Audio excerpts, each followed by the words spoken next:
So ನಿನ್ನೆ 1ರಿಂದ 10 ತನಕ ನಾವೇನು ಮಾಡಿದೆವು ಮುರಾರ್ಜಿ ಇಂಗ್ಲೀಷ್ ಟೆಸ್ಟ್ ಚೆಕ್ ಮಾಡಿದೆವು ಹೇಳಿನದೆ ಎಕ್ಸ್ಪ್ಲೇನ್ ಮಾಡಿರ್ತಕ್ಕಂಥದ್ದು. ಈಗ 11ರಿಂದ 20 ತನಕ ಇದು ಮುರಾರ್ಜಿ ಒಳಗೆ ನಮ್ಗೆ ಟಫ್ ಆಗೋದು ಕನ್ನಡ ಮೀಡಿಯಮ್ ಸ್ಟೂಡೆಂಟ್ಗೆ ಅಂದ್ರೆ ಇಂಗ್ಲೀಷ್ ಒಂದೇ. ಇಂಗ್ಲೀಷ್ ಒಂದು ಪರ್ಫೆಕ್ಟ್ ಆಯಿತು ಅಂದ್ರೆ ಮುಂದೆ ನಿಮ್ಗೆಲ್ಲಾನು ಈಸಿ ಆಗ್ತಕ್ಕಂಥದ್ದು. ಇಲ್ಲೇನದ ಕೆಲವು ಗ್ರಾಮರ್ ಪಾಠಗಳನ್ನ ಕೊಡ್ತಾನೆ. ಗ್ರಾಮರ್ ಪಾಠ ಅಂತಂದ್ರೆ ನಿಮ್ಮ ಬುಕ್ಕಿನ ಹಿಂದೆ ಇರ್ತಾವೆ, ಬುಕ್ನಾಗ ಇರ್ತಾವೆ. ಸೊ ಬುಕ್ ನೀಟಾಗಿ ನೀವು ಓದ್ಕೊಂಡ್ರಿ ಅಂತಂದ್ರೆ ಆಟೋಮೆಟಿಕ್ ಇವಕ್ಕೆ ಉತ್ತರ ಸಿಗ್ಲಿಕ್ಕೆ ಸಾಧ್ಯ. ಬುಕ್ಕಿನಿಂದ ಗ್ರಾಮರ್ ಪಾಠ ಕೊಟ್ಟ ನಿಮ್ಗೆ ಭಾಗ 1ರದಾಗೂ ಬುಕ್ಕಿನಿಂದ ಗ್ರಾಮರ್ ಪಾಠ ಅದ, ಭಾಗ 2ರದಾಗೂ ಬುಕ್ಕಿನಿಂದ ಗ್ರಾಮರ್ ಪಾಠ ಅದ. ಮತ್ತು ಬುಕ್ಕಿನ ಕೆಲವೊಂದು ಪಾಠದೊಳಗಿನಿರ್ತಕ್ಕಂಥ ಕೆಲವು ಕ್ವಶನ್ಗಳನ್ನ ತೆಗಿತಾನೆ. ನೋಡ್ರಿ, ಫಸ್ಟ್ನೇದು ಏನು ಕೊಟ್ರ, ದ ಪ್ಲೇಸ್. ಪ್ಲೇಸ್ ಅಂದ್ರೆ ಏನು? The place where birds live is. Live ಅಂದ್ರೆ ಏನು? ಲಿವ್ ಅಂದ್ರೆ ಏನು? ಈ ಬರ್ಡ್ಗಳು ವಾಸಿಸ್ತಕ್ಕಂತ ಸ್ಥಳ ಯಾವುದು? ಬರ್ಡ್ ನಮ್ಗೆ ಗೊತ್ತಿರ್ಬೇಕು ಬರ್ಡ್ ಎಲ್ಲಿ ವಾಸ ಮಾಡ್ತಾವ ಅಂತೇಳಿ. ಸ್ವಲ್ಪ ಮುಂದೆ ಬರ್ಡ್ ಇದು ಎಲ್ಲದ ಪಾಟ್ನಾಗ ಬರ್ತೋ ಇದು, ಹೌದಾ? ನಾವಿಲ್ಲಾಂದ್ರೆ ಇನ್ ಜನರಲ್ ಆಗಿ ಗೊತ್ತಿರ್ತಕ್ಕಂಥದ್ದು ಬರ್ಡ್ ಎಲ್ಲಿ ವಾಸಿಸ್ತದ. ಬರ್ಡ್ ಅಂದ್ರೆ ಏನು? ಇಲ್ಲಿ ಪಕ್ಷಿಗಳನ್ನು ಕೊಟ್ಟಾನ, ಬರ್ಡ್ಸ್ ಅಂತ ಕೊಟ್ಟಾನ. ನಮಗೆ ಇನ್ನೊಂದು ಅರ್ಥನೂ ಆಗತ್ತಾ, ಬಹುವಚನ ರೂಪ ಫ್ಲೂರಲ್ ಫಾರ್ಮ್ ಅಂತ ಕರೀತಾರೆ. ಈ ಬರ್ಡ್ದು ಬಹುವಚನ ರೂಪ ಬರ್ಡ್ಸ್. ಅರ್ಥ ಆಯ್ತಾ? ಹಿಂಗೂ ಸ್ಟಡಿ ಮಾಡ್ಬೇಕು ನಾವು. ಕೇವಲ ಒಂದೇ ನೋಡೋದಕ್ಕಿಂತ ಬರ್ಡ್ಸ್ ನೋಡ್ರಿ, ಇದೇನದ ಬಹುವಚನ ರೂಪದ. ಯಾವ ರೂಪದ? ಬಹುವಚನ ರೂಪ.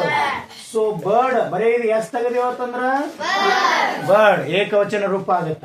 ಆದ್ರೆ ಬಹುವಚನ ರೂಪ ಬರ್ಡ್ಸ್ ಆಗ್ತಕ್ಕಂಥದ್ದು. ಬರ್ಡ್ಸ್ ಎಲ್ಲಿ ಬದುಕ್ತಾವ ಅಂತಂದ್ರೆ, ಎಲ್ಲಿ ಜೀವಿಸ್ತಂದ್ರೆ ನೆಸ್ಟ್ ಅಂದ್ರೆ ಏನು? ನೆಸ್ಟ್ ಅಂದ್ರೇನು? ಗೂಡು. ಇನ್ನ ಇಲ್ಲೊಂದು ಕೇಜ್ ಅಂತದ. ಕೇಜ್ ನಾಗ ಏನೇನ್ ಯಾವ್ಯಾವ ಬದುಕ್ತಾವ? ಲೈನ್ಸ್, ಸಿಂಹಗಳು ಬದುಕ್ತಾವ, ಡಿಯರ್ಸ್ ಬದುಕ್ತಾವ, ಕರಡಿಗಳು ಬದುಕ್ತಿರ್ತಕ್ಕಂಥವು, ಹೌದಾ? ಕೇಜ್ ಅಂದ್ರೇನು? ಗುಹೆ. ಕೇಜ್ ಅಂದ್ರೇನು? ಗುಹೆಯಲ್ಲಿ ಬದುಕ್ತಕ್ಕಂಥವು ಅಂತ ಕರಿತೀವಿ. ಸ್ವಲ್ಪ ಕರ್ಸರ್ ಶ್ರೀ ಬನ್ನಿ. ಸೊ ಕೇಜ್ ಗುಹೆ. ಕೇಜ್ ಅಂದ್ರೇನು? ಗುಹೆ. ಮುಂದೆ ಏನು ಕೇಳಬಹುದು? The place where lions live is cage. Tigers lives. Tiger ಎಲ್ಲಿ ಬದುಕ್ತಾವ? ಕೇಜ್ ನಾಗ, ಗುಹೆಯಲ್ಲಿ ಬದುಕ್ತಾವ. ನೋಡ್ರಿ, ಬರ್ಡ್ಸ್ ಎಲ್ಲಿ ಬದುಕ್ತದ? ಟೈಗರ್ಸ್, ಲಯನ್ಸ್ ಎಲ್ಲಿ ಬದುಕ್ತಾವು? ಇನ್ನೊಂದು ನೋಡ್ಕೊಟ್ರ ಬಂಗ್ಲೋ. ಬಂಗ್ಲಾದಾಗ ಎಲ್ಲಿ ಯಾರು ಬದುಕ್ತಾರ? ದೊಡ್ಡ ದೊಡ್ಡ ಬಂಗ್ಲಾದಾಗ ರಿಚ್ ಪೀಪಲ್, ಹೌದಲ್ಲ? ಶ್ರೀಮಂತ ವ್ಯಕ್ತಿಗಳು ಬದುಕ್ತಾರ. ನೆಕ್ಸ್ಟ್ ಹೌಸ್, ಮನಿ ಒಳಗ ಕಾಮನ್ ಮ್ಯಾನ್. ಕಾಮನ್ ಅಂದ್ರೆ ಅವ್ರದ್ದು ಇದಕ್ಕೂ ಹೌಸ್ ಅಂತಾರ. ಬಟ್ ಇನ್ನೊಂದು ಏನದ ಅಂದ್ರೆ, ಇದು ಬಂಗ್ಲೋ ಅಂದ್ರೆ ಬಹುಮಹಡಿಯ ಕಟ್ಟಡ. ಬಂಗ್ಲೋ ಅಂದ್ರೆ ಏನು? ಕಟ್ಟಡ. ರೈಟ್. ಇಲ್ಲಿ ಹೌಸ್ ಅಂದ್ರೆ ಮನೆ. ಮನೆ ಒಳಗ ನಾವೆಲ್ಲರೂ ಬದುಕ್ತೀವಿ, ಮನುಷ್ಯ ಎಲ್ಲರೂ ಬದುಕ್ತಾರೆ. ಸೊ ಹ್ಯೂಮನ್ ಬೀಯಿಂಗ್ ಅಂತ ಕರೀತಾರೆ. ಹ್ಯೂಮನ್ ಬೀಯಿಂಗ್ ಎಲ್ಲಿ ಬದುಕ್ತಾನಂದ್ರೆ ಹೌಸ್ ಅಲ್ಲಿ, ಮನೆಗಳಲ್ಲಿ ಬದುಕ್ತಾನೆ. ನೆಕ್ಸ್ಟ್ ನೋಡಿ, you are the student of 6th standard. Choose the question tag ಅಂತ ಕೇಳ್ಯಾರ. ಏನ್ ಕೇಳ್ಯಾರ? ಕ್ವಶನ್ ಟ್ಯಾಗ್ ಅಂತ ಕೇಳ್ಯಾರ. ಈ ಕ್ವಶನ್ ಟ್ಯಾಗ್ ಅಂತಂದ್ರೇನು? ಕನ್ಫರ್ಮೇಶನ್ ಅನ್ನ. ಕ್ವಶನ್ ಟ್ಯಾಗ್ ಅಂದ್ರೆ ಈ ಸೆಂಟೆನ್ಸ್ ಹತ್ತಿನೇ ಬರ್ತಕ್ಕಂಥ, ಇಲ್ಲಿ ಏನದಲ್ಲ ಇದು ಕ್ವಶನ್ ಹತ್ತಿನೇ ಬರ್ತದ.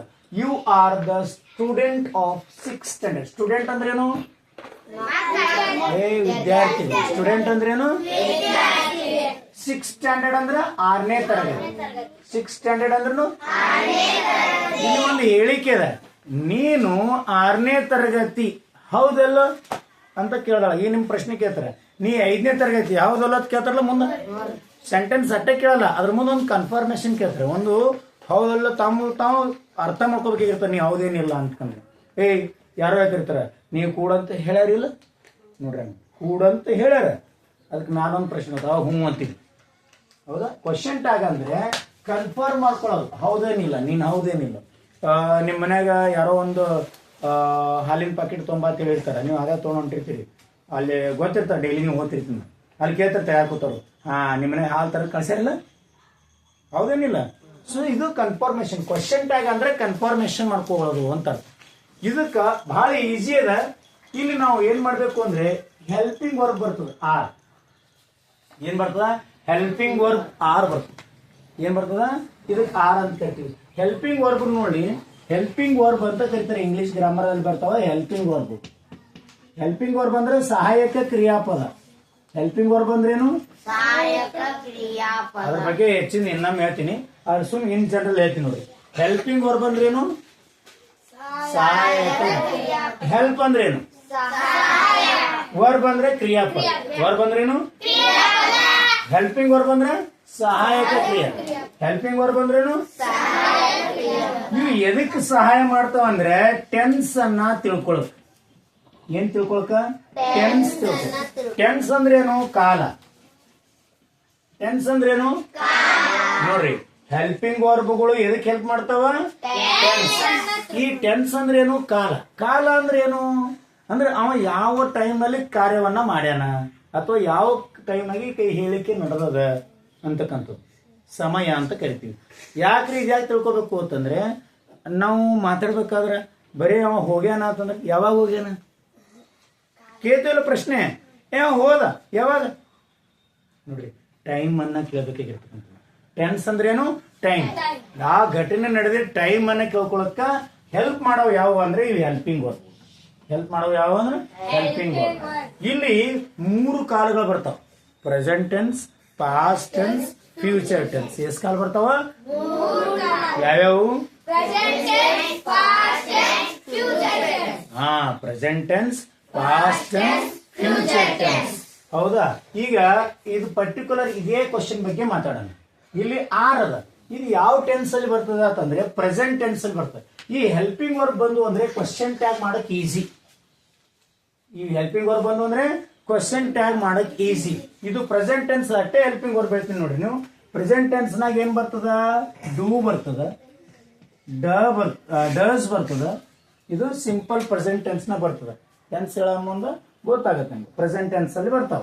ಇನ್ನು ಕಂಟಿನ್ಯೂಸ್ ಟೆನ್ಸ್ ಅಲ್ಲಿ ಏನ್ ಬರ್ತಾವ? ಆಮ್, ಈಸ್, ಆರ್ ಬರ್ತಾವ. ಹೌದಾ? ಸಿಂಪಲ್ ಪ್ರೆಸೆಂಟ್ ಟೆನ್ಸ್ ಅಲ್ಲಿ ಯಾವ ಬರ್ತಾವ? Do, does. ಏನರ್ಥ?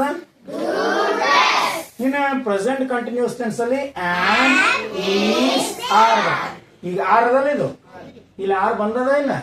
ಸೊ ಇವು ಬಂದು ಅಂದ್ರೆ ನೀವ್ ಏನ್ ಮಾಡ್ಬೇಕು ಅಂತಂದ್ರೆ ಈ ವಾಕ್ಯದಲ್ಲಿ ಇವತ್ರ ಮುಂದ ಹೆಲ್ಪಿಂಗ್ ವರ್ಬ್ ಮುಂದ NOT ನಾಟ್ ಬಂದದಿಲ್ಲ ನೋಡ್ಬೇಕು. ನಾಟ್ ಅಂದ್ರೆ ನೆಗೆಟಿವ್. ಇಲ್ಲಿ ಬಂದದ ಏನಿಲ್ಲ ನಾಟ್ NOT ಇಲ್ಲ. ಹಂಗಾದ್ರೆ ಇಲ್ಲಿ ಕ್ವಶನ್ ಟ್ಯಾಗ್ನಾಗ ಇವತ್ರ ಮುಂದೆ ನಾಟ್ ಇದ್ದಿದ್ ನೋಡ್ಬೇಕು. ಇದು ಇಲ್ಲಿ ಬಂದಿತ್ತಿಲ್ಲ ಅಂದ್ರೆ NOT ನಾಟ್ ಈ ವಾಕ್ಯದಲ್ಲಿ ಬಂದಿತ್ತು, ಅದ್ರ ಮುಂದೆ ಇರ್ಬೇಕು. ಇಲ್ಲಿ ಅದೇನು ARE ಅದ್ರ ಮುಂದೆ ನಾಟ್ ಆದ ಅಂದ್ರೆ ಇದು ಆಗಂಗಿಲ್ಲ ಅಂತ. ಇದ್ರ ಮುಂದೆ ಆದ, ಆದ್ರೆ ಇವು ಮುಂದೆ ಬಂದದ. ಇದು ಹಿಂದೆ ಬರ್ಬೇಕು. ಹೌದಾ? ಇದು ಮುಂದೆ ಬಂದದ, ಇದನ್ನು ಆದ. ಇಲ್ಲಿ ಬಂದದೇನು? ಇಲ್ಲಿ ಶಾರ್ಟ್ ಫಾರ್ಮ್ ಬಂದದ. ಏನ್ ಬಂದದ? Short form. ನಾಟ್ದು ಹಿಂಗ N' ಅಂದ್ರೆ ಸಮಥಿಂಗ್ ಮಿಸ್ಡ್ ಅನ್ನ. ಏನನ್ನ? ಏನೋ ಕಳ್ಕೊಂಡದ, ಇಲ್ಲಿ ಏನೋ ಅದ, ಇಲ್ಲಿ ಅದಕ್ಕೆ ಹಿಂಗ ಇಟ್ಟಿವಿ ಟಿಕ್. ಇಲ್ಲಿ ಏನೋ ಬರಿಬೇಕಾಗಿತ್ತು, ಬಿಟ್ಟಿದಕ್ಕೆ ಇಟ್ಟಿದೀವಿ ಅಂದ್ರೆ ಇಲ್ಲಿ ಏನ್ ಬಿಟ್ಟಿದೀವಿ? ಓ ಬಿಟ್ಟಿವಿ. ಏನ್ ಬಿಟ್ಟಿವಿ? ಓ ಬಿಟ್ಟಿವಿ. ಹಾಗಾದ್ರೆ ಇಲ್ಲಿ ನೋಡಿ, ಆರ್ ಅಂತ ಫಸ್ಟ್ ಇದು ಬರಿಬೇಕು, ಆಮೇಲೆ ಇವು ಬರಿಬೇಕು. ಫಸ್ಟ್ ಇದು ಬರಿಬೇಕು, ಆಮೇಲೆ ಇವು ಬರಿಬೇಕು. ಇವು ಯಾವಾಗ್ಲೂ subject of the question tag. ಈ ಕ್ವಶನ್ ಟ್ಯಾಗ್ ಸಬ್ಜೆಕ್ಟ್ ಅಂದ್ರೆ ಕರ್ತೃ ಯಾರು ಇರ್ತಾರ ಅಂದ್ರೆ ಪ್ರೊನೌನ್ ಇರ್ತಾರ. ಕರ್ತೃ ಯಾರು ಇರ್ತಾರ? ಪ್ರೊನೌನ್ ಅಂದ್ರೇನು? ಸರ್ವನಾಮ. ಪ್ರೊನೌನ್ ಅಂದ್ರೇನು? ರೈಟ್. ಈಗ ಆರಂಟ್ ಯು ಏನದು? ಇದು ಹೆಂಗ್ ಮಾತಾಡ್ಬೇಕು ನೋಡ್ರಿ. ಹೆಂಗ್ ಕ್ವಶನ್ ಕೇಳ್ಬೇಕು ಅಂದ್ರೆ ಹೆಂಗ್ ಕೇಳ್ತಾರ confirmation. You are the student of 6th standard aren't you? ನೀನು 6ನೇ ತರಗತಿ ವಿದ್ಯಾರ್ಥಿ ಹೌದಲ್ಲ? ಇದು ಹ್ಞೂ ಅಂತೀವಿ. ಯಾಕಂದ್ರೆ ಇಲ್ಲಿ ನೆಗೆಟಿವ್ ಅಂತಂದ್ರೆ ಈ ಪಾಸಿಟಿವ್ ಉತ್ತರ ಬರ್ತದೆ. ಈ ಸೆಂಟೆನ್ಸ್ ನಮ್ಗೆ ಉತ್ತರ ತಿಳ್ಕೊಬೇಕಾಗಿತ್ತಂದ್ರೆ ಇಲ್ಲಿ ನೆಗೆಟಿವ್ ಯೂಸ್ ಮಾಡ್ತಾರೆ. ಅದೇ ನೆಗೆಟಿವ್ ಅನ್ನೋದೇನು? ನಾಟ್. ಈಗ ಒಂದು ಸಿಂಪಲ್ ಆಗಿ ತಿಳ್ಕೊಂಡ್ಬಿಡ್ರಿ. ಕ್ವಶನ್ ಟ್ಯಾಗ್ ಅಂದ್ರೆ ಪ್ರಶ್ನೆಯನ್ನ ಅಂದ್ರೆ ಉತ್ತರವನ್ನ ಕನ್ಫರ್ಮ್ ಮಾಡ್ಕೊಳ್ಳೋದು ಅಂತ ಅರ್ಥ. ಹೇಳಿಕೆಯನ್ನ ಕನ್ಫರ್ಮ್ ಮಾಡ್ಕೊಳ್ಳೋದು. ಏನದ? ಒಂದ್ಸಲ ಅಂದ್ರೆ you are the student of 6th standard aren't you? ಇಲ್ಲಿ ಒಂದು ಕಾಮ ಕೊಟ್ಟು ಇದು ಮುಂದೆ ಬರೋದು ಕ್ವಶನ್ ಮಾರ್ಕ್ ಹಾಕ್ತಾರೆ. ಇದು ಮುಂದೆ ಪೂರಾ ಬರಿಬೇಕಿದು. ಇಲ್ಲೇನದಲ್ಲ, ಇದ್ರ ಮುಂದೆ ಇದಿಷ್ಟು ಹಚ್ಚಿ ಬಿಡಬೇಕು. ಅದು ಕಂಪ್ಲೀಟ್ ಆಗಿರ್ತಕ್ಕಂಥ ಸೆಂಟೆನ್ಸ್. ಇದು ಕ್ವಶನ್ ಟ್ಯಾಗ್. ನಿಮ್ಗೆ 10th ತನಕ ಇವೇ ಬರ್ತಾವ. ಈಗೇನು ಓದ್ತಿರ 10ನೇ ತನಕ 10ನೇದಾಗೂ ಒಂದು ಪ್ರಶ್ನೆ ಅದಿರು. 10th ಸ್ಟ್ಯಾಂಡರ್ಡ್ದಾಗ ಈ ಸಲ ಏನು ಬರಿತಿರ್ತಾರಲ್ಲ ಅವರು ಈ ಕ್ವಶನ್ ಒಂದು ಫೇಸ್ ಮಾಡ್ತಾರೆ ಎಕ್ಸಾಮ್ನ. ರೈಟ್ ನಿಮಗೂ ಕೊಟ್ಟ ನೆಕ್ಸ್ಟ್ ನೋಡಿ ಕ್ವೆಶನ್ ಇದು ಯಾವ್ದು ರೈಟ್ ಆಯ್ತು ಸಿ ರೈಟ್ ಇದು ಯಾವ್ದು ರೈಟ್ ಆಯ್ತು ಬಿ ಬರ್ಡ್ ಎಲ್ಲಿ ಇರ್ತಾವ ನೆಕ್ಸ್ಟ್ ನೋಡಿ snake hisses sounds of the animal ಅಂತ ನಿಮ್ ಪಾಟ್ನಾಗ ಅವ sounds of the animal sounds of the animal ಅಂದ್ರೆ ಪ್ರಾಣಿಗಳು ಯಾವ ರೀತಿ ಧ್ವನಿ ಮಾಡ್ತಾವ ಕೋಳಿ ಹೆಂಗ್ ಧ್ವನಿ ಮಾಡ್ತಾರಿ ಗೊತ್ತು ಆಮೇಲೆ ಆಕಳುಗಳದೆಲ್ಲ ಹೆಂಗ್ ಮಾಡ್ತಾವ ಅಂತ ಕರಿತಾವ ಇಲ್ಲಿ ಕೆಲವೊಂದು ಕೊಟ್ಟ ಸ್ನೇಕ್ ಹೆಂಗ್ ಮಾಡ್ತಾವ ಹೆಂಗ್ ಮಾಡ್ತಾವ ಹಾ ರೈಟ್ ಸ್ನೇಕ್ ಇಸ್ ಇನ್ನು ಬರ್ಡ್ ಹೆಂಗ್ ಮಾಡ್ತದ ನೋಡಿ ಮ್ಯಾವ್ ಯಾವ ಸೌಂಡ್ ಮಾಡ್ತದ ಕ್ಯಾಟ್ ಮ್ಯಾವ್ ಯಾವ ಸೌಂಡ್ ಮಾಡ್ತದ ಇಲ್ಲಿ ನಾ ಯಾವ್ದು ಮಾಡ್ತದ ಹಾರ್ಸ್ ವೆರಿ ಗುಡ್ ಕುದುರೆಗೆ ಏನಂತಾರ ಹಾರ್ಸ್ ಇದಕ್ಕೆ ಹೆಂಗ್ ಹೋಗ್ನ ಅಥವಾ ನಾವು ಕುದುರೆ ನೋಡಿಲ್ಲ ಹಂಗ ಇದು ಹಾರ್ಸ್ ಇಲ್ಲಿ ಇನ್ನೊಂದು ಕೇವಲ ಸೌಂಡ್ ಅಟ್ಟೆ ಮಾಡ್ಬೇಡ್ರಿ ನಾಳೆ ಇದು ಕೇಳ್ತಾನಪ್ಪ ದ ಕ್ಯಾಟ್ ಮ್ಯಾವ್ಸ್ ಅಂತ ಕೇಳ್ತಾನೆ ಹೌದು ಇಲ್ಲಿ ಹಾರ್ಸ್ ನಾಯಿ ನೆಕ್ಸ್ಟ್ ಇಲ್ಲಿ ನೋಡ್ರಿ ಮೂಸ್ ಅಂದ್ರೆ ಆಕಳ ಹೆಂಗ್ ಓದಿರ್ತಾವ ಸೊ ಇಲ್ಲಿ ನೋಡಿ ಇದು ಕೌ ಅಂತ ಆಪ್ಷನ್ ಬಂದ್ರೆ ಆಕಳುಗಳು ಕೌಗಳು ಹಿಂಗ್ ಓದಿರ್ತಾವ ಇಲ್ಲಿ ಹಾರ್ಸ್ ಕುದುರೆಗಳು ನಾಯಿ ಸೌಂಡ್ ಮಾಡಿದ್ರೆ ಕ್ಯಾಟ್ ಮ್ಯಾವ್ಸ್ ಹೌದಲ್ಲ ಈಗ ಉಳಿದಿದ್ ಯಾವ್ದೀಗ ಹಾಗಾದ್ರೆ ಬರ್ಡ್ಸ್ ಹೆಂಗ್ ಓದಿರ್ತಾವ ಹೌದಾ ಇದು ಸಿ ಆಪ್ಷನ್ ಕರೆಕ್ಟ್ ಏನ್ ಆಪ್ಷನ್ ಸಿ ಆಪ್ಷನ್ ಈಗ ಏನ್ ಮಾಡ್ಬೇಕು ಚಿಪ್ಸ್ ಹತ್ತ ಹಾಕೊಂಡು ಬಿಡ್ಬೇಕು ಇದು ಕಂಪಲ್ಸರಿ ಹಿಂಗ್ ಕೇಳ್ತಿರ್ತಾರ ನೀವು ಇದು ಎಷ್ಟು ಕೇರ್ಫುಲ್ ಆಗಿ ಅರ್ಥ ಮಾಡ್ಕೋತೀರಿ ಅಷ್ಟು ನಿಮಗೆ ಅನುಕೂಲ ಯಾಕಂದ್ರೆ ಮುರಾರ್ಜಿ ಒಳಗೆ ಹೋಗ್ತಕ್ಕಂತ ಪ್ರಶ್ನೆಗಳು ಎಲ್ಲಿ ಅಂದ್ರೆ ಒಂದು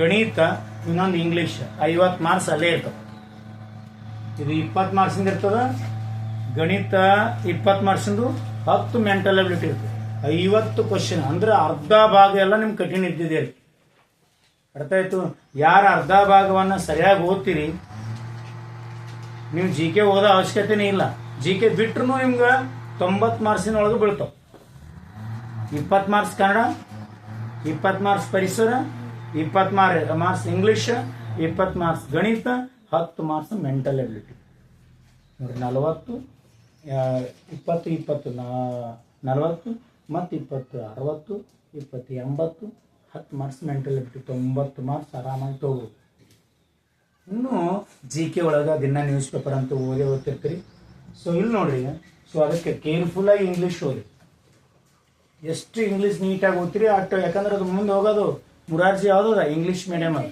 ಕನ್ನಡ ಮೀಡಿಯಮ್ ಇಲ್ಲ ನಿಮ್ಗೆ ನೀವು ಮುಂದೆ ಈ ಮುರಾರ್ಜಿ ಎಕ್ಸಾಮ್ ಯಾರ್ಯಾರು ಬರೀತಿರ್ತೀರಿ ನೋಡು ಅದೆಲ್ಲ ಇಂಗ್ಲೀಷ್ ಮೀಡಿಯಂ ಸ್ಕೂಲ್ ಗೊತ್ತಾಯ್ತು ಎಲ್ಲಾ ಸಿಲೆಬಸ್ ಇಂಗ್ಲಿಷ್ನಾಗ ಇರ್ತದ ಸ್ಟೇಟ್ ಸಿಲೆಬಸ್ ರೈಟ್ ಇನ್ನ 4th 14ನೇ ಐ ಅಪ್ರಿಸಿಯೇಟ್ ಅಂದ್ರೆ ಹೊಗಳು ಅಪ್ರಿಸಿಯೇಟ್ ಅಂದ್ರೇನು ಹೊಗಳು I appreciate your love for animal and bird ಇಲ್ಲಿ ಏನ್ ಕೊಟ್ರ I appreciate your love for animal and bird ನೀವು ಪ್ರಾಣಿಗಳ ಮೇಲೆ ಇಟ್ಟಿರ್ತಕ್ಕಂಥ ಪ್ರೀತಿಗೆ ನನ್ಗ ಬಹಳ ಹೊಗಳಿಕೆ ಅಂದ್ರೆ ಬಹಳ ಖುಷಿ ಕೊಡ್ತದ ಅಂತ ಅರ್ಥ ಸರಿ ಅಲ್ವ ಅಲ್ಲಿ ಜಾಗದ ಹಾಕಿ ಕದ ಸರಿನಾ ಸಮರ್ಥಕರ ಅಲ್ಲಿ ಟಚ್ ಮಾಡಿ ರೈಟ್ ಐ ಅಪ್ರಿಸಿಯೇಟ್ ಅಂದ್ರೇನು ಹೊಗಳು ಅಥವಾ ಪ್ರಶಂಸಿಸು ಅಂತ ಅರ್ಥ I appreciate your love for animal and bird ಇದು ಫಸ್ಟ್ ಪಾಠ ಅದ ಗೊತ್ತಾನೆ ಯಾವ್ದು ಪಾಠ ಲವ್ ಫಾರ್ ಅದಕ್ಕೆ ಏನ್ ಕೊಟ್ರ ಅವರು write the plural form plural ಅಂದ್ರೇನು ಪ್ಲೂರಲ್ ಫಾರ್ಮ್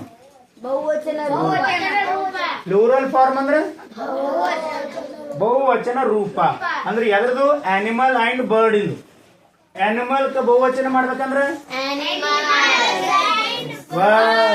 ಇಲ್ಲಿ ನೋಡಿಲ್ಲ ಆಲ್ರೆಡಿ ನಾ ಹೇಳಿನ ಜ್ಞಾಪಲ್ಲಿ ಬಂದ ನೋಡಿಲ್ಲ ಇದು ಬರ್ಡ್ ಅಂದ್ರೇನು ಏಕವಚನ ಸಿಂಗುಲರ್ ಅಂತ ಕರಿತೀವಿ ಬರ್ಡ್ ಅಂದ್ರೇನು ಸಿಂಗುಲರ್ ಇಲ್ಲೇ ಬಂದ ನೋಡು ಬರ್ಡ್ಸ್ ಬಂದು ಅಂದ್ರೆ ಇಲ್ಲಿ ನಾವ್ ಎಲ್ಲಿ ಹಚ್ಬೇಕು ಎಸ್ ಹಚ್ಬೇಕು ಇಲ್ಲಿ ಆನಿಮಲ್ ಬಂದದ ಇಲ್ಲಿ ಏನ್ ಹಚ್ಬೇಕು ಆನಿಮಲ್ಸ್ ಆಗ ನೋಡಿಲಿ option animals and birds option A is correct option A is correct next ನೋಡ್ರಿ 15ನೇ ನೋಡಿ ಶೂಟ್ ಶೂಟ್ ಅಂದ್ರೆ ಗುಂಡು ಹಾರಿಸು.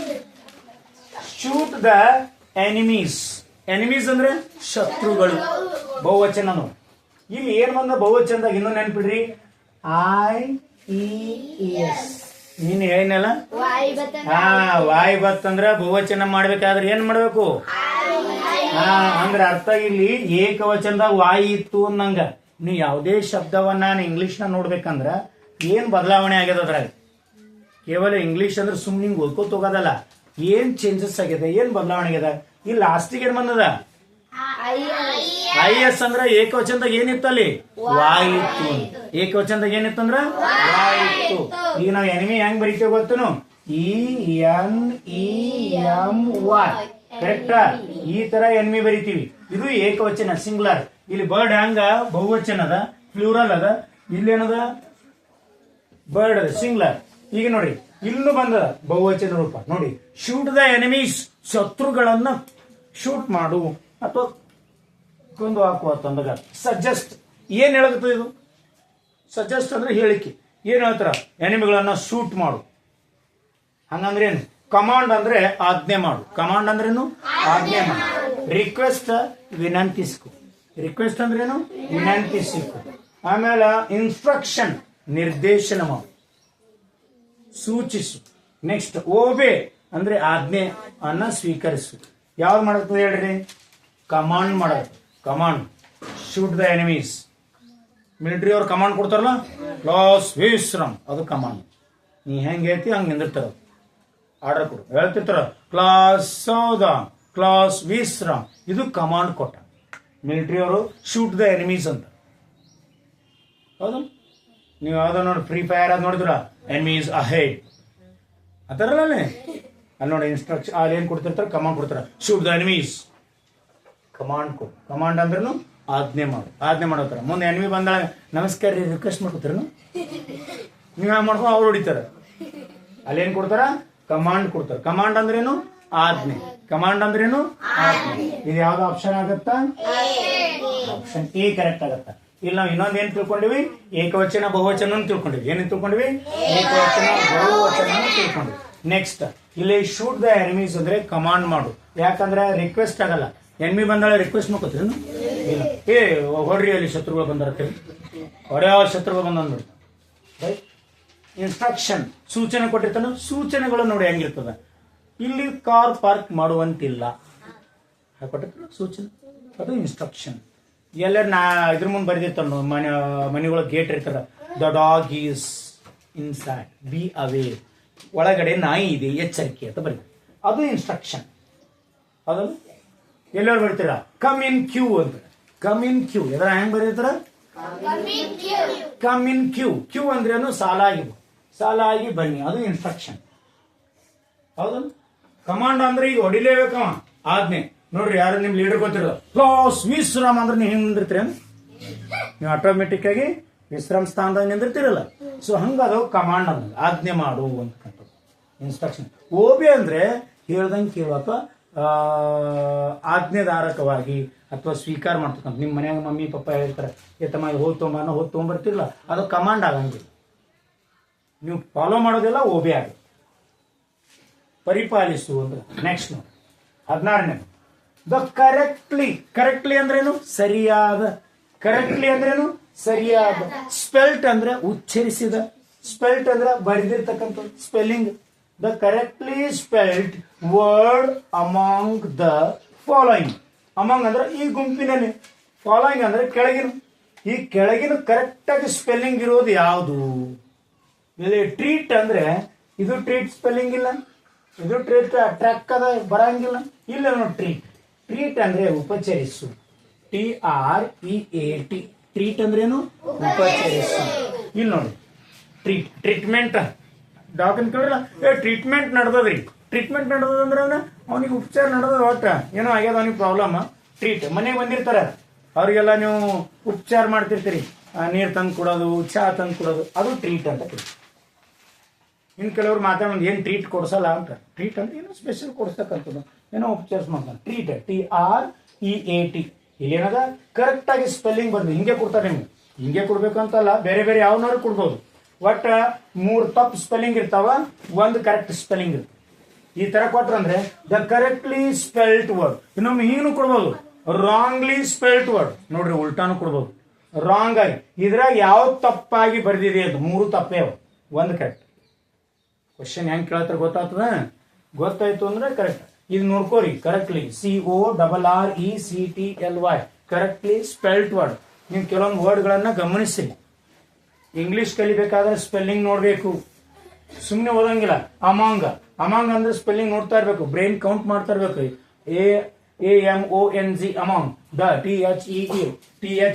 Following FOLLOWING. ನೀವು ಓದ್ಬೇಕಾದ್ರೆ ಸ್ಪೆಲ್ಲಿಂಗ್ ಸಮೇತ ಓದ್ರಿ, ಸ್ವಲ್ಪ ದಿನ ಪ್ರಾಕ್ಟೀಸ್ ಆಗುತ್ತೆ, ಆಮೇಲೆ ನಿಮ್ ಕಣ್ಗಳು ಕರೆಕ್ಟ್ ಆಗಿ ಹೋಗ್ತಾವ. ಅಂದ್ರೆ ಇಲ್ಲಿ ಆಪ್ಷನ್ ಯಾವ್ದಾಗುತ್ತ? ಸಿ ಕರೆಕ್ಟ್ ಆಗುತ್ತೆ. ಸೊ ಕರೆಕ್ಟ್ ಆಗಿ ಸ್ಪೆಲ್ ಮಾಡಿರ್ತಕ್ಕಂಥ ವರ್ಡ್ ಯಾವುದು? ಟ್ರೀಟ್.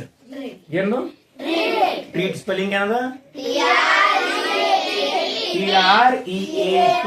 ನೆಕ್ಸ್ಟ್ ಬರಿ, the prefix for the word selfish. Selfish ಅಂದ್ರೆ ಸ್ವಾರ್ಥಿ. ಸೆಲ್ಫಿಶ್ ಅಂದ್ರೆ ಎಟ್ ಸೆಲ್ಫಿಶ್ ಇದೆಯೋ, ಎಟ್ ಸೆಲ್ಫಿಶ್ ಅಂದ್ರೆ ಎಟ್ ಸ್ವಾರ್ಥಿ ಇದೆಯೋ, ಎಲ್ಲ ನಂದೇ ಅಂತ ಸೆಲ್ಫಿಶ್. ಇಲ್ಲಿ ಪ್ರಿಫಿಕ್ಸ್ ಅದ. ಪ್ರಿಫಿಕ್ಸ್ ಅಂದ್ರೆ ಪ್ರಾರಂಭದಲ್ಲಿ ಪ್ರಾಸಪದ ಅಂತ ಕರಿತೀವಿ, ಹೌದಾ?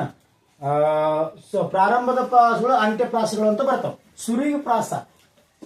ಪ್ರಾಸ ಅಂದ್ರೆ ಜೋಡಣೆ, ಯಾವುದಾದ್ರೂ ಬದಲಾವಣೆ ಆಗ್ತಕ್ಕಂಥ ಅಂಟುವ ಪದ ಅಂತ ಕರಿತೀವಿ. ಇದಕ್ಕೆ ಏನಾದ್ರೂ ಅಂಡರ್ಸ್ಟ್ಯಾಂಡ್ ಅಂಡರ್ ಮಿಸ್ಅಂಡರ್ಸ್ಟ್ಯಾಂಡ್ ಅಂತ ಬರುತ್ತೆ. ಅಂಡರ್ಸ್ಟ್ಯಾಂಡ್ ಅಂದ್ರೆ ಅರ್ಥ ಮಾಡ್ಕೊ, ಮಿಸ್ಅಂಡರ್ಸ್ಟ್ಯಾಂಡ್ ಅಂದ್ರೆ ತಪ್ಪು ತಿಳ್ಕೊ. ಈ ಶಬ್ದಗಳೆಲ್ಲ ಬದಲಾವಣೆಗೆ ಮುಂದ್ಗಡೆ ಅಥವಾ ಹಿಂದ್ಗಡೆ ಏನಾದ್ರೂ ಹಚ್ಚಿದ್ರಂದ್ರೆ ಇದು ಪ್ರಿಫಿಕ್ಸ್ ಆಗಲ್ಲ. ಪ್ರಿಫಿಕ್ಸ್ ಅಂದ್ರೆ ಮುಂದೆ ಹಚ್ಚು. ಪ್ರಿ ಅಂದ್ರೆ ಏನು? ಮುಂದೆ. ಫಿಕ್ಸ್ ಅಂದ್ರೆ ಅಂಟಿಸು. ಫಿಕ್ಸ್ ಮಾಡಂತ ಗೊತ್ತು, ಫಿಕ್ಸ್ ಮಾಡಂತ.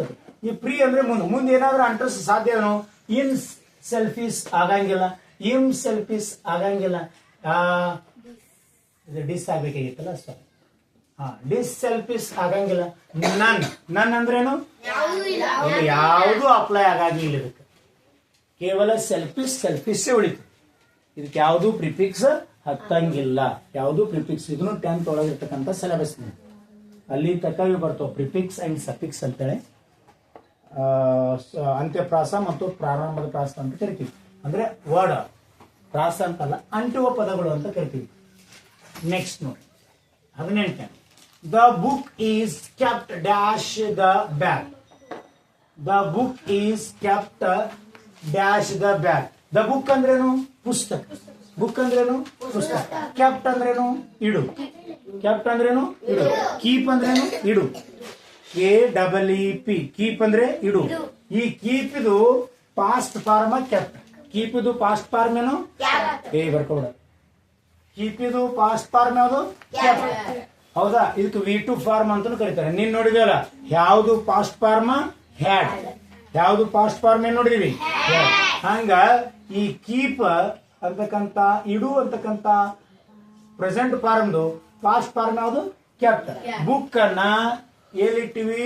ಬ್ಯಾಗ್ನಾಗ ಇಟ್ಟಿವಿ. ಬ್ಯಾಗ್ ನಲ್ಲಿ ಇಟ್ಟಿವಿ. ಹಾಗಾದ್ರೆ ಇಲ್ಲಿ ಪ್ರಿಪೋಸಿಷನ್ ಯಾವ್ದು ಬರ್ತದೆ ಅಂದ್ರೆ ಆನ್ ಅಂದ್ರೇನು? ಬೈ ಅಂದ್ರೇನು?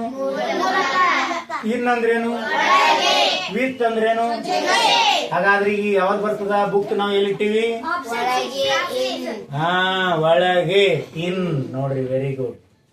ಇನ್ ಅಂತಕ್ಕಂಥ ಬರ್ತಕ್ಕಂಥ ಒಳಗಡೆ ಅಂತ ಇಲ್ಲಿ ಬಂದ ಇನ್ ಅಂತಕ್ಕಂಥ ಅರ್ಥ ಆಗತ್ತಲ್ಲ. ಕ್ವಶನ್ ಸೆಂಟೆನ್ಸ್ ಜರಾ ಓದಕ್ ಬತ್ತಂದ್ರೆ ನಮ್ಗ ಆಪ್ಷನ್ ಕರೆಕ್ಟ್ ಆಗಿ ಗೊತ್ತಾಗ. ಕ್ವಶನ್ ಓದಕ್ ಬರ್ಲಿಲ್ಲ ಅಂದ್ರೆ ಬಹಳ ಕಷ್ಟ. ಅಟ್ಲೀಸ್ಟ್ ಇಂಗ್ಲಿಷ್ ಓದಕರೆ ಬರ್ಬೇಕು, ಅದಾಗ ಪ್ರಯತ್ನ ಮಾಡಿ. ನೆಕ್ಸ್ಟ್ ನೋಡಿ, A person who argues in the court. Person ಅಂದ್ರೆ ವ್ಯಕ್ತಿ. ಹೂ ಅಂದ್ರೆ ಯಾರು? ಹೂ ಅಂದ್ರೆ ಯಾರು? ಆರ್ಗ್ಯೂಸ್ ಅಂದ್ರೆ ವಾದ ಮಾಡು. ಆರ್ಗ್ಯೂಸ್ ಅಂದ್ರೇನು? ಇನ್ ದ ಕೋರ್ಟ್. ಕೋರ್ಟಿನಲ್ಲಿ ವಾದ ಮಾಡೋವರಿಗೆ ಏನಂತ ಕರಿತೀವಿ? ವಕೀಲರು. ಇಂಗ್ಲಿಷ್ನಾಗ ಏನಂತ ಕರಿತೀವಿ? ಜಡ್ಜ್ ಅಂದ್ರೆ ಯಾರು? ನ್ಯಾಯಾಧೀಶ. ಜಜ್ಮೆಂಟ್ ಕೊಡವ ಜಡ್ಜ್ ಅಂದ್ರೇನು? ನ್ಯಾಯಾಧೀಶ. ಪೊಲೀಸರು ಅಂದ್ರೆ ಪೊಲೀಸ್ ಸ್ಟೇಷನ್ ಇರ್ತಾರೆ, ಆರಕ್ಷಕರು.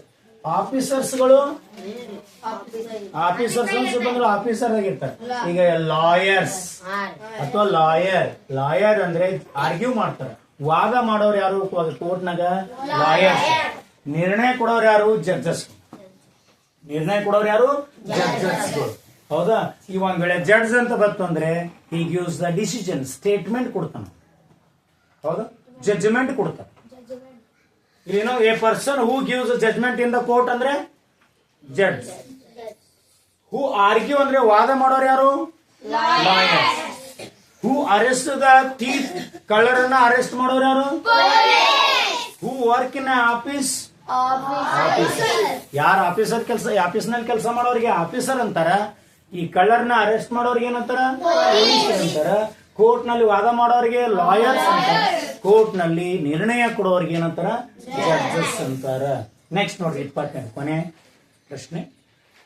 ಅರೇಂಜ್ ಅಂದ್ರೇನು? ವ್ಯವಸ್ಥೆಗೊಳಿಸು. ಅರೇಂಜ್ ಅಂದ್ರೇನು? ವ್ಯವಸ್ಥಿತಗೊಳಿಸು. The words as you find them in a dictionary. ಡಿಕ್ಷನರಿಯಲ್ಲಿ ಹೆಂಗಿರ್ತಾವ ನೋಡು ವರ್ಡ್ಸ್ಗಳು, ಹಂಗ ಇವಕ್ಕ ಸೀರಿಯಲ್ ಆಗಿ ಬರಿ ಅಂತ ಅರ್ಥ. ಇಲ್ಲಿ 1ನೇದು ಕೊಟ್ಟಾರ, 2ನೇದು ಕೊಟ್ಟಾರ, 3ನೇದು ಕೊಟ್ಟಾರ, 4ನೇದು ಕೊಟ್ಟಾರ. ಇಲ್ಲಿ ಡಿಕ್ಷನರಿ ಹೆಂಗಿರ್ತಾವ? ಡಿಕ್ಷನರಿ ಎ ಇಂದ ಚಲೋ ಆಗ್ತಾವ, ಹೌದಾ? ಆಮೇಲೆ ಬಿ ಬರ್ತಾವ, ಆಮೇಲೆ ಸಿ ಬರ್ತಾವ, ಆಮೇಲೆ ಡಿ ಬರ್ತಾವ. ಹೌದಾ? ಡಿಕ್ಷನರಿ ಹೆಂಗಿರ್ತಾವ ಹಂಗ ನಾವು ನೋಡ್ಬೇಕು. ಡಿಕ್ಷನರಿ ಹೆಂಗ್ ಬರ್ದಿರ್ತಾರ ಅಂದ್ರ ABCD ಪ್ರಕಾರ ಬರ್ದಿರ್ತಾರ. ಹೆಂಗ್ ಬರ್ದಿರ್ತಾರ? ABCD. ನೀವು ABCD ಗೊತ್ತಿಲ್ಲ? ಎ ಆಗನ ಯಾವ್ದು ಬರ್ತದ? ಬಿ ಆಗನ ಯಾವ್ದು ಬರ್ತದ? ಸಿ ಆಗನ ಯಾವ್ದು ಬರ್ತದ? ಡಿ ಆಗನ ಯಾವ್ದು ಬರ್ತದ? ಇವನು ಹಂಗೆ ನೋಡ್ಕೋಬೇಕು. ಇಲ್ಲಿ ನೋಡ್ರಿ, ಫಸ್ಟಿಗೆ ಯಾವ್ದ? ಇಲ್ಲಿ ಯಾವ್ದ? ಇಲ್ಲಿ ಯಾವ್ದ? ಇಲ್ಲಿ ಯಾವ್ದ? ಅಂದ್ರೆ ಯಾವ ಎಲ್ಲಾನು ಸೀನಿಯರ್ ಅಂದ್ರೆ 1ನೇ ವರ್ಡ್ ಬಿಡೋದು. ಡಿಕ್ಷನರಿ ಹೆಂಗ್ ಬರ್ತಾವ ನೋಡ್ಬೇಕಲ್ಲ. ಇಲ್ಲಿ ಯಾವ್ದದ? 2ನೇ ನೋಡು, ಎಲ್ಲಾ ಸೇಮ್ ಅದು. 2ನೇ ನೋಡು, ಇದೇನದ? ಇದು ಯಾವ್ದ? ಓ ಮೊದಲು ಬರ್ತದ, ಎಚ್ ಮೊದಲು ಬರ್ತದ ABCDದಾಗ. ಎಚ್ ಅಂದ್ರೆ ಮೊದಲು ಸುಮ್ಮನೆ ಇಟ್ಕೋಬೇಕಿದ್ದು. ಆಮೇಲೆ ಇದು ಬಿಡೋಣ. ಎಚ್ ಇದು ಓದ ಅಂದ್ರೆ ಎಚ್ನೇ ಮೊದಲು ಬರ್ತದ. ಇಲ್ಲಿ ಓದ, ಇಲ್ಲಿ ಎಚ್ ಅದ. ಯಾವ್ದು ಮೊದಲು ಬರ್ತದ? ಎಚ್. ಇದನ್ನ ಫಸ್ಟ್ ಐತಿ. ಇಲ್ಲಿ ನೆಕ್ಸ್ಟ್ ಇಲ್ಲಿ ಎ ಅದ, ಇಲ್ಲಿ ಎಚ್ ಅದ. ಯಾವ್ದು? ಎ ಮೊದಲು ಬರ್ತದ, ಮೊದಲು ಇದು ಬರ್ಕೋಬೇಕು ಅಂತ ಅರ್ಥ. ಕೇರ್ಸ್ 4 ಹಾಕೊಂಡು ಕೇರ್ಸ್. ಅರ್ಥ ಆಯ್ತು? ಈಗ ಇದು ಆಯ್ತು. ಇನ್ನ 1, 2, 3ದಾಗೆ ನೋಡ್ಕೋಬೇಕು. ಸಿ ಅದ, ಕರೆಕ್ಟಾ? ಇದಾಗನ 2ನೇದಾವದ ಓ ಅದ, ಎಚ್ ಅದ, ಓ ಅದ. ಇವು 3ದಾಗ ಓ ಅದ, ಎಚ್ ಅದ. ಯಾವ್ದು ಮೊದಲು ಬರ್ತದ? ಎಚ್. ಎಚ್ ಅಂದ್ರೆ ನೆಕ್ಸ್ಟ್ ಇದು ಬರ್ಕೋದು. ಎಷ್ಟನೇ ನಂಬರ್ ಅದ? 2ನೇ ನಂಬರ್. ಏನದು? ಚೈಲ್ಡ್ಹುಡ್ ಅಂದ್ರೆ ಬಾಲ್ಯಾವಸ್ಥೆಯನ್ನ. ಚೈಲ್ಡ್ಹುಡ್ ಅಂದ್ರೆ ಇದನ್ನು ಹೋಯ್ತು, ಇದು ಹೋಯ್ತು, ಇದು ಹೋಯ್ತು. ಈಗ ನಾವು ಇದ್ರಾಗ ಯಾವ್ದು ಮೊದಲು ಬರ್ಬೇಕು ನೋಡ್ಬೇಕಲ್ಲ. ಫಸ್ಟ್ ಇಲ್ಲಿನೂ ಸಿ ಅದ, ಇಲ್ಲಿನೂ ಸಿ ಅದ, ಇಲ್ಲಿನೂ ಓ ಅದ, ಇಲ್ಲಿನೂ ಓ. ನೆಕ್ಸ್ಟ್ ಇವು ಯಾವ್ದು ಮೊದಲು ಬರ್ತದ? ಅಂದ್ರೆ 1ನೇದು ಬರ್ಕೋಬೇಕು. ಏನಂದ? Coach man.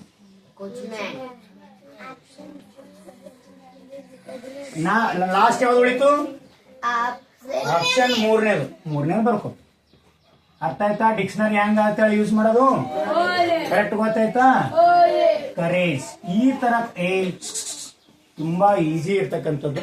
ಈ ತರ ಸ್ಪೆಲ್ಲಿಂಗ್ ABCD ನೋಡ್ಕೊಂಡು ಡಿಕ್ಷನರಿ ವರ್ಕ್ ಅನ್ನ ಮಾಡ್ಬೇಕಾಗಿರ್ತಕ್ಕಂಥದ್ದು. ಯಾಕೆ ಇದೆಲ್ಲ ಕೇಳಿರ್ತಾರಂದ್ರೆ, ನೀವು ಡಿಕ್ಷನರಿ ಡೈಲಿ ನೋಡ್ತೀರೇನಿಲ್ಲೋ, ಶಬ್ದಗಳನ್ನ ಹುಡುಕಾಡ್ತೀರೇನಿಲ್ಲೋ, ಚೆಕ್ ಮಾಡ್ತೀವಿ ಎಲ್ಲ. ಹೌದಾ? ಬರ್ಕೊಂಡ್ಬಿಡ್ತೀವಿ.